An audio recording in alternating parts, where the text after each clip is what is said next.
हम बात करेंगे यहाँ पर लेसन जो हमारा चल रहा है वो लेसन है लेसन 8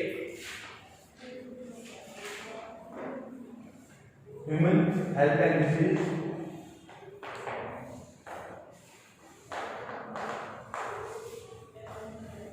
और इसके अंदर जो हम टॉपिक पे बात कर रहे थे वो टॉपिक हमारा चल रहा है टाइप्स ऑफ डिजीजेस का।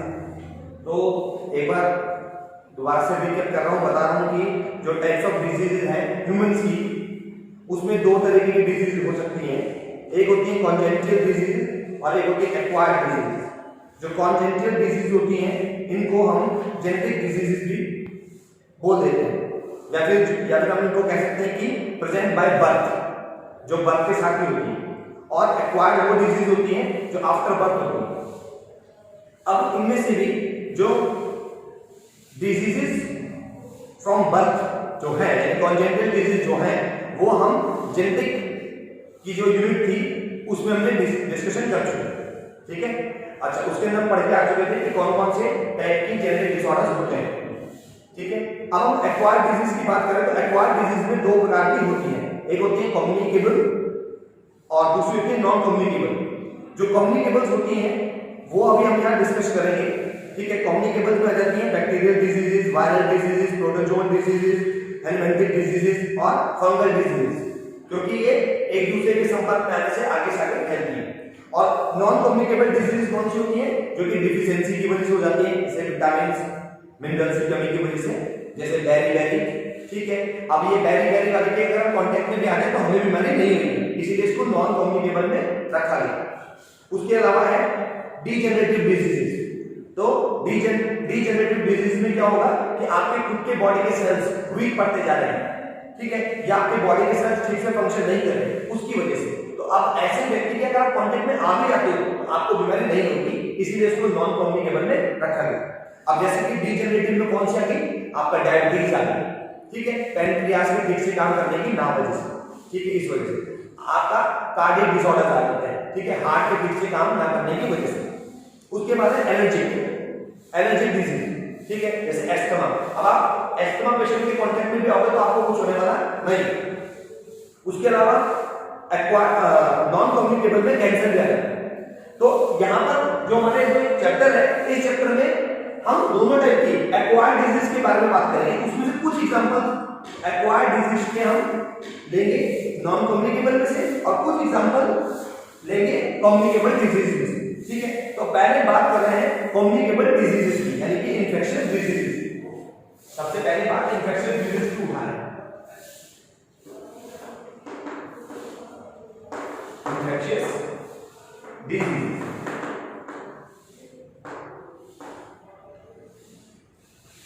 these diseases are easily transmitted from one person to another via pathogens।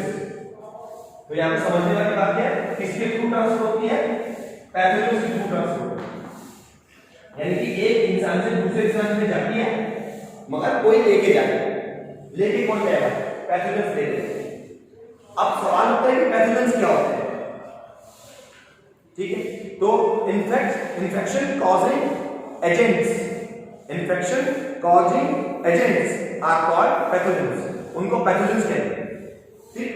जैसे कि for example bacteria, virus, protozoans, helminthes, fungi etcetera, ठीक है। अब पैथोजेंस में कौन कौन है, बैक्टीरिया, वायरस, प्रोटोजोन्स और हेलमिंथिस,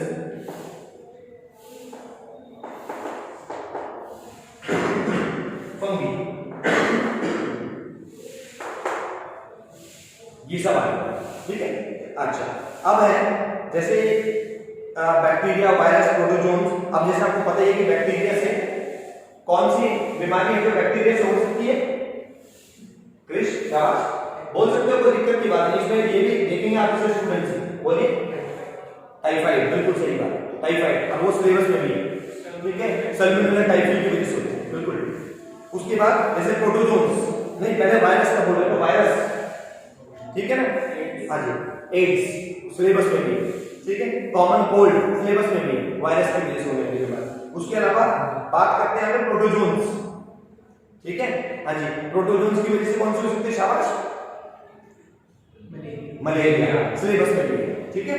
अच्छा, उसके बाद है हेलिमिंथस डिजीज, ठीक है, यानी वॉर्म से होने वाली बीमारी, तो इसमें आ जाती है एलिफेंटियासिस, ठीक है। अच्छा, स्कैरसिस, ठीक है। अच्छा, तो ये एलिफेंटियासिस, स्कैरसिस, ये बीमारियां भी सिलेबस में है, तो ये आपको पढ़नी पड़ेगी। हेलिमिंथस की वजह से होती है, इसके लिए आपको गवर्नमेंट टैबलेट्स भी देती है, स्कूल में भी प्रोवाइड कराई गई है एंटी एलिफेंटियस ड्रग्स, ठीक है। नाम अगर किसी को पता हो, मेडिकल स्टूडेंट्स हैं, एंटी एलिफेंटियस ड्रग्स, उसका नाम पता है किसी को? ये चैप्टर केमिस्ट्री में भी है ड्रग्स का, नहीं? हाँ, शाबाश, हाँ, वेरी नाइस, एल्बेंडाजोल, चलो एल्बेंडाजोल टैबलेट्स, ठीक है। ये एल्बेंडाजोल टैबलेट गवर्नमेंट ने अपनी तरफ से फ्री में बच्चों को बांटी थी, ताकि बच्चों के पेट में कीड़े ना हो, और अगर पेट में कीड़ा होगा तो उसकी वजह से उसकी ग्रोथ ठीक से नहीं हो पाएगी, ठीक है, ये चीज है। अच्छा, उसके अलावा फंगल डिजीज, फंगी से होने वाली डिजीज, को एग्जांपल देंगे फंगल डिजीज का, रिंगवॉर्म, दाग, ये भी सिलेबस में है, ठीक है। अच्छा, तो अब बात करें यहाँ पैथोजेंस की, तो बात क्लियर होगी कि पैथोजेंस कौन है? पैथोजेंस बीमारी फैलाने वाले एजेंट्स, ठीक है। और ये एग्जांपल हो गए पैथोजेंस, जो बीमारी फैलाने वाले पैथोजेंस, ठीक है। उसके बाद है आपका common infectious disease in humans. अब इन्फेक्शियस डिजीज में जो आपके सिलेबस में है उनकी बात करते हैं, तो जैसे पहला नंबर आ रहा है कि बैक्टीरियल डिजीजेस, जो आपके सिलेबस के अंदर मेंशन है। तो अब बैक्टीरियल डिजीज में सबसे पहली डिजीज, अच्छा ये तो क्लियर हो गई बात कि बैक्टीरियल डिजीज का मतलब क्या हुआ, उसमें पैथोजन कौन है बैक्टीरियल डिजीज में? बैक्टीरिया, ठीक है। हाँ जी, बैक्टीरियल डिजीज का पैथोजन होगा, इसका मतलब अगर कोई बैक्टीरियल डिजीज है तो वो बैक्टीरिया की वजह से हुई होगी। वैसे जनरली अगर मैं आपसे पूछूं कि बैक्टीरियल डिजीज को रोकथाम करने के लिए, ठीक है, आप कौन सी मेडिसिन देंगे? जिसको पता है वो बता सकता है, ठीक है। एंटीबायोटिक्स तो देते हैं, मगर एंटीबायोटिक्स में भी एंटीबैक्टीरियल लेंगे, ठीक है। हाँ जी, बायोटिक्स वाली जो होती है एंटीबायोटिक्स, उसके अंदर फंगल भी आ जाती है, ठीक है, माइक्रो ऑर्गेनिज्म से बनने वाली दवाइयां, वो बायोटिक्स में रहती है, एंटीबायोटिक्स में। मगर हम तो यहाँ पर्टिकुलर बैक्टीरियल डिजीज की बात कर रहे थे ना, तो एंटीबायोटिक्स की एंटीबैक्टीरियल कैटेगरी की दवाइयां देंगे, तो जो बैक्टीरिया से बनी हुई दवाइयां, ठीक है। इसका मतलब एक बीमारी फैलाने वाले बैक्टीरिया को मारने के लिए, जो बीमारी ना फैलाता हो, हमें नुकसान ना दे, मगर उस बैक्टीरिया के नुकसानदायक हो, ऐसा बैक्टीरिया दवा के रूप में पेशेंट को दिया जाता है, ठीक है। देखिए, अब पहली बीमारी आ रही है बैक्टीरियल डिजीज में, पहली डिजीज का नाम आ रहा है एग्जांपल टाइफाइड।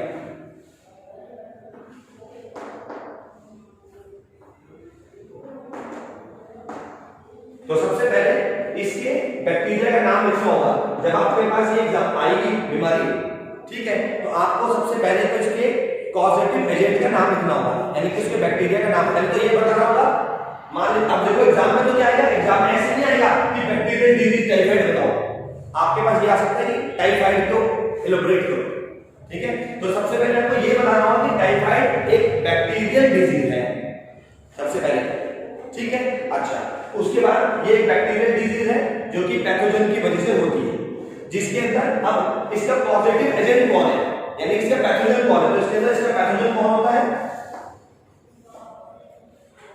वो बैक्टीरिया होता है, और उसका नाम क्या होता है? उसका नाम है सल्मोनेला टाइफी। सल्मोनेला टाइफी, ठीक। अच्छा, उसके बाद यहां पर एक तो हमें ये बताना है कि इसका ये एजेंट कौन है, फिर उसके बाद इसके हमने क्या बताना है, इसके सिम्टम्स बताना है, कि ये मैं आपको तरीका बता दूं नोट्स बनाने के लिए, आप ऐसे बना सकते हैं, ठीक है। अच्छा, फिर इसके बाद सिम्टम्स क्या है,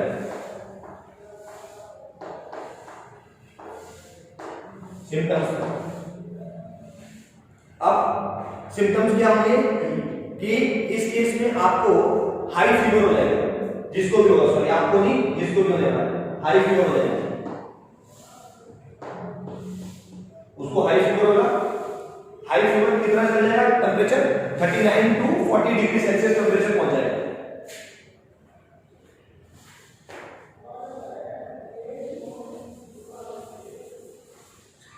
जो उसका टेम्परेचर अपने यहां लिखा हुआ है हाई फीवर, टेम्परेचर 39 से 40 डिग्री सेल्सियस पहुंच जाएगा।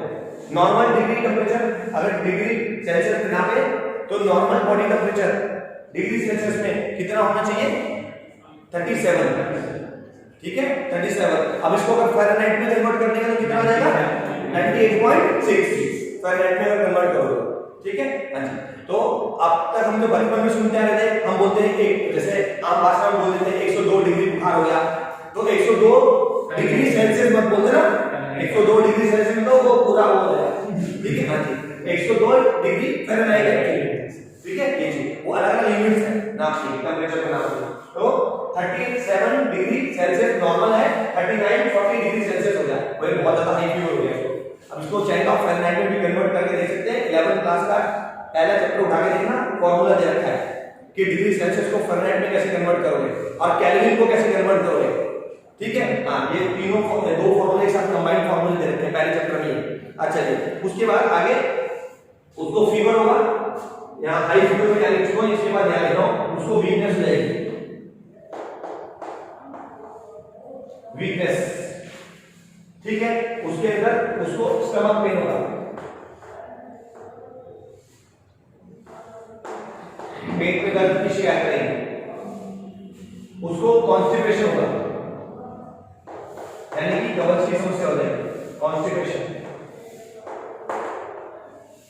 कॉन्स्टिपेशन भी टर्म होता है, कॉन्स्टिपेशन को हिंदी में क्या बोल देते हैं, कब्ज, कब्ज की समस्या। इसका मतलब जो उसका बाउल मूवमेंट होता है, बाउल मूवमेंट, ठीक है, वो बाउल मूवमेंट क्या हो जाएगा, उसका बाउल मूवमेंट खत्म हो जाएगा, बंद हो जाएगा, ठीक है ये चीज। अच्छा, तो उसको कॉन्स्टिपेशन होगा, उसके बाद उसको हेडेक होगा,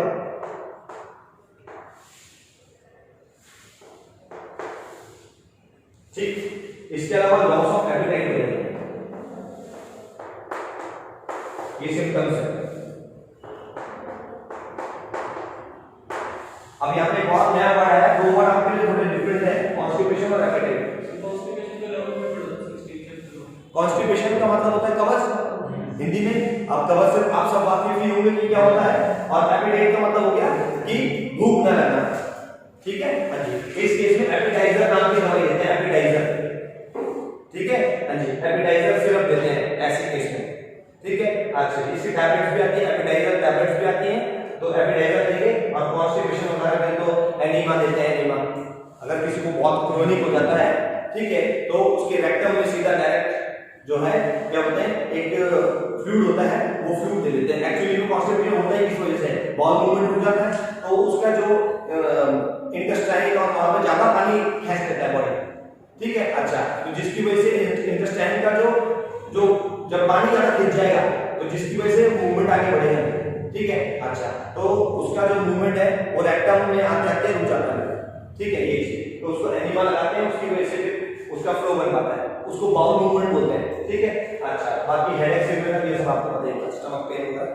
अच्छा, उसके बाद है आगे कि इसका स्प्रेड कैसे होता है, बीमारी का स्प्रेड, ठीक है ना, स्प्रेड कैसे होगा, बीमारी फैली कैसे, एक्चुअली में आई कैसे बनती है, स्प्रेड कैसे होगी, ठीक है।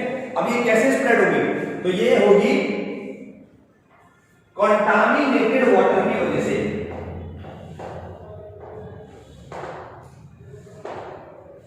कंटामिनेटेड वाटर की वजह से होने वाली है, यानी दूषित पानी पीने की वजह से होगी, ठीक है। हाँ जी, और कंटामिनेटेड फूड की वजह से, कंटामिनेटेड फूड की वजह से,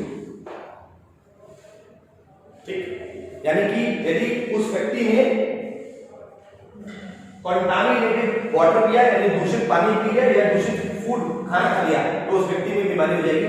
अब एक्चुअली में इस फूड में कैसा आया कि अगर देखो किसी को पता तो चलेगा नहीं, आपको टाइफाइड से पीड़ित है, ठीक है, और वो खाना बना रहा है, तो क्या होगा कि उसके अगर वो छींक देता है या उसके पसीना आ रहा है या उसके हाथ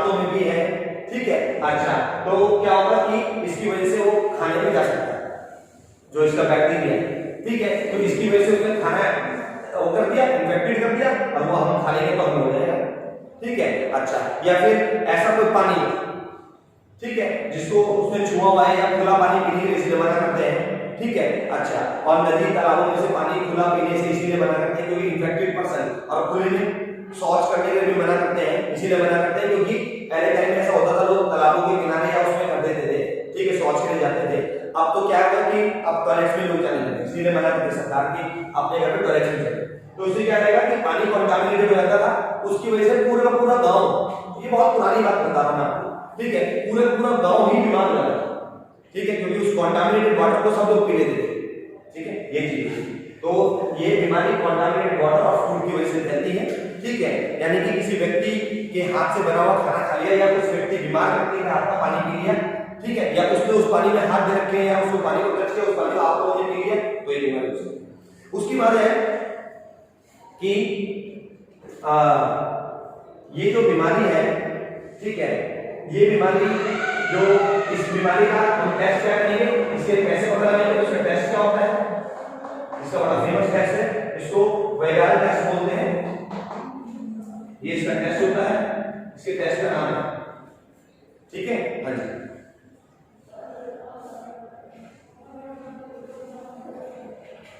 अब इसके बाद मैं यहाँ पर हेडिंग डाल दूंगा, बोल बोल के बोलूंगा, लिखूंगा नहीं, आप लोग खुद नोट करेंगे कि प्रिकॉशन क्या होंगे।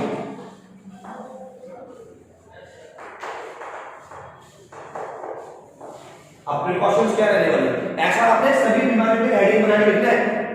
आगे जितने भी डिजीजेस करने वाले हैं, हेडिंग ये रहेगी कि उसका पैथोजन कौन है, उसके सिम्टम्स क्या है, ठीक है, उसका हाँ जी, उसमें वो स्प्रेड कैसे होगा, उसका टेस्ट कौन सा होगा, उसकी प्रिकॉशंस क्या है। अब आप खुद यहाँ पे कॉमन सेंस की बात है कि प्रिकॉशंस क्या हो सकती है। देखिए, जैसे वो स्प्रेड हो रहा है, इससे बचो, तो वो प्रिकॉशन होगी। अब यहाँ पर दोनों बातें कोरिलेट कर रही है। अब मैं आपको यहाँ पे बोलूंगा स्प्रेड में आपने क्या बोला कि कंटामिनेटेड वाटर पीने से होता है ना, तो आपने क्या बोलना है, पानी को ढक के रखना है, प्रिकॉशन क्या है, और पानी को उबाल के पीना है, ठीक है, हाँ, या बिल्कुल ठीक है, प्यूरिफाइड वाटर पीना है, ठीक है, या फिर घरेलू उपाय क्या है कि पानी को उबाल के पीना, ठीक है। जिसके पास आरो नहीं है तो उसको कैसे पिएगा, उसको पानी को उबाल के पीना है, और ढका हुआ खाना खाना है, ठीक है, ये चीज। तो ये प्रिकॉशन है। अब उसके बाद है क्योर। क्योर का मतलब है ट्रीटमेंट क्या लेंगे, ठीक है। अब क्योर क्या करोगे पेशेंट, आप कैसे डील करेंगे उसको, ठीक है। तो उसके लिए कौन सी कैटेगरी की बीमारी है, बैक्टीरियल, तो कौन सी दवाई देंगे, एंटीबैक्टीरियल, हाँ जी, एंटीबैक्टीरियल टैबलेट्स देंगे। और क्योंकि उसको फीवर हो गया है तो एंटीपायरेटिक टैबलेट देंगे, लिख लो इसको, एंटीपायरेटिक टैबलेट्स। एंटीपायरेटिक का एग्जांपल क्या हो जाएगा, पैरासिटामोल, हाँ जी, एंटीपायरेटिक का एग्जांपल हो गया पैरासिटामोल। इट मींस टेंपरेचर को रिड्यूस करने वाली। और दूसरे नंबर पे कौन से देंगे, एंटीबैक्टीरियल, ठीक है, एंटीबैक्टीरियल टैबलेट, ठीक है। तो ये हो गया आपका पहली डिजीज पूरी हो गई, टाइफाइड।